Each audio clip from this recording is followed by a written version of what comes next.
Ta-ta. The music you heard earlier was... Where is my... Jesus. There you go. Was Kimiko. Kimiko basically made Bach public domain. Because Bach is dead for quite some time, so the Bach music is public domain, but any recording isn't. Because, well, there's people who actually done that. She didn't like that, so she basically open sourced Bach, and we liked that a lot. And we is Ohm, and we liked her for a, we liked her. So we asked her to give a presentation on a hacker conference, and she said, "Well, sure, I'll do that. But once I'm there, I might as well play a bit." That could be a problem because she's a classic pianist, so she needs an actual piano. You can't really give her a keyboard, can you? So we need a Bösendorf, which is expensive, is also expensive to insure. We want it in the middle of a field, in a hot tent, so it has to be tuned over and over and over again, and we have to find a supplier who's willing to lend us something like that. So it's a lot of problems with a potential awesome. And us hackers, of course, we did it. And in the end, it was awesome. So us hackers tend to not steer away from big problems or from bigger problems than absolutely necessarily because potential awesome. Hacker camps like this and others spawned quite a lot of very good initiatives that were better, that bettered the world. I mean, I'm talking about open source ISPs, open source initiative at all, cryptophones, all sorts of stuff. Well, you guys know. So if you look at all these, well, it could be federal agents, but it's all alphabet jumbo. But at these points, I think these venues are important. And not just the digital world, but the world at large. But if you look at all these, I mean, yes, there's a lot. Some are every 4 years, some are every 2 years, some are every year. But it all boils down to about 1 week a year. And that's less than 2% efficiency. That's not really what we're aiming for, I think. So you might think, well, you can do that more, like in Hackerspace. But then again, most hackerspaces don't really like sleepovers, at least not en masse, so it's not really a 24/7 thing. It's not even a 7 thing, let alone a 24/7 thing. Okay, who am I? I'm Jos Weijers. I'm a member of Tool, I'm a member of Hack42. I did stuff for Ohm, and during daytime I do the cybers. And I have a dream. The dream starts off with the most awesome hackerspace in existence. Those are not my words, mind you. Those are the words of Hackaday, who visit quite a lot of hackerspaces and, well, came up with that. That's an awfully nice building. And at this end, there's even a church that we can use. And we even did a hacker wedding there, so it's full operational. So this, I think, is an awesome hackerspace that we maybe need to supersize. Make it bigger, have more rooms to enable it to have sleepovers. Maybe we need a nice entrance, just because can. A couple of weeks ago, this plot came on the market. And I want it. It's at the moment it's housing refugees, but that's supposed to be a temporary situation, and it actually is because this is an old jail, and the PR thing of housing refugees in jails is apparently frowned upon. So, but I don't mind. I want.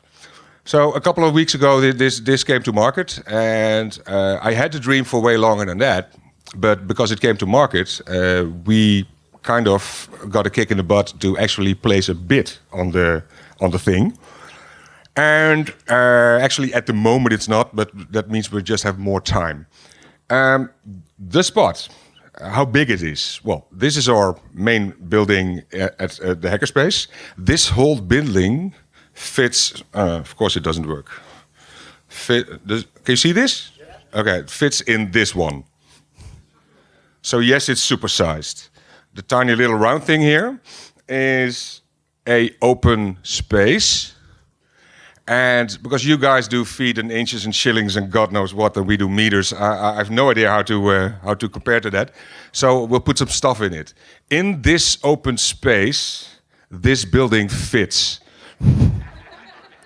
And yes, that's the White House. So much for world domination. You can still walk around it. So it's stupid big. If you're not into architecture, this also fits to fully adult grown blue whales, back to back, yes, and you still walk around it. Height, if you put this miracle thing straight up, then it just does not fit. But just, if you leave the nose cone, you're done. So if you print a one-to-one mock-up of a space shuttle, I have the spot to do that. Cool. Okay. This is the plot. This has lots of it. It's brilliant. And what we're going to do is we're going to start a foundation. And that's going to procure the funds. And with those, we're going to buy the stuff. And this foundation will, the first tenant will be Hack42. And that will have perks. What I want in this, because the facility has, just the dome alone, has 200 rooms. That's just the dome. Rooms are us. If you look at this, let's do ta-da. So, 200, still visible? Okay. So that's 200, tiny hotel room, like dormitory kind, hostel, that kind of level. Because mind you, they are tiny. So those we're gonna give out and hire out, rent out. It depends on who's coming, and so that gives you your 24/7 presence. This will be, where are we? This will be office space for startups, tech companies. And mind you, tech companies we like, and it's going to be it's going to be different. This is a sports arena, so we just print a big white H on it and be done with it. Again, we will have a church because can't downgrade, can you? So it will be a hackerspace, but stupidly supersized. My idea is it becoming a European hacker hub, like the European hacker hub. So if you come to Europe, of course you go there. There will be more luxurious accommodations than just the hostel. Those will be primarily for our paying customers. We're looking at ways to get electricity virtually for free. And that will get us, as one of the first clients, will be a ISP or a colo location, because their main cost is electricity, and ours isn't. We're also having contacts with universities. You can house PhD students here for God knows how long. And of course, as a hackerspace, now you can have hackers in residence. So if you have a hacker coming from abroad, you can house him. There will be eating facilities this is the other way around. Here, this is the brilliant entrance you saw the picture of. There will be a coffee place with all the things that should be, and there will be a canteen also, which will be serving food at almost cost. So, not leaving the hacker compound will not kill you. That's the idea. How am I on time? Okay, cool. Okay, that's the other way around. So that's the initiative. And, you saw me pointing at buildings and every now and then telling what we're going to do with it. And I didn't point at them all for a reason. I have no idea. Because it's so stupid big that there are still a ton of options. Actually, our old hackerspace, which was bigger than a new one, also had that. We had rooms to spare. which gives you options and flexibility. So if somebody comes along and says, I have this cool project, I need that room for about 3 months. And then it's a tiny, tiny vote, and fuck it, go for it. So that kind of flexibility works. Because just looking at that humongous space in the middle, what the hell do you want to do with it? I don't know. I have some options. But, I mean, one of them was, because it's an old building, we thought a message system, being not IP. So tiny quadcopters oozing around from between all those 200 rooms, that would be awesome. It's a bit of Harry Potter-esque, but then techie. It's brilliant. So the idea is to actually get there, because it's in Arnhem, which is quite central in Europe, if you look at it in a weird way, which is what we do. Then it will be quite central, and it will be brilliant, and you can get there. It being a prison, of course, it's walled. It's in the middle of the city.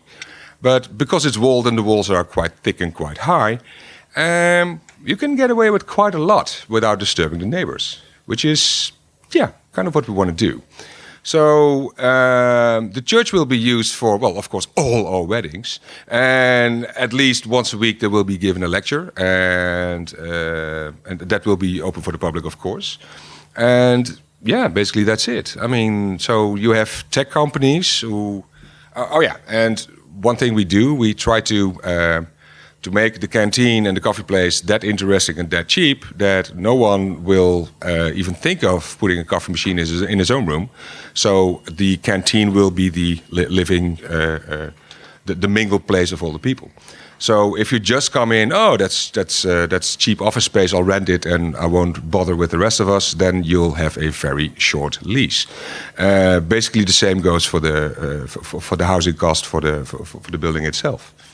So that's basically it. So we're looking for a couple of million now.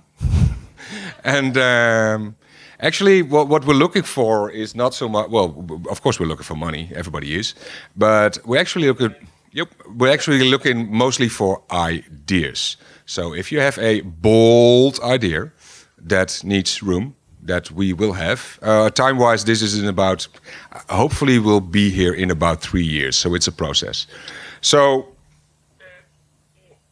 if you're interested, drop me a line at this address. There's a little tiny quiz asking a couple of questions. None you have to answer, but please do. And, well, looking forward to your great ideas, and hopefully I can join you. You will join us at the opening party in about 3 years in this awesome space. And now I'm done.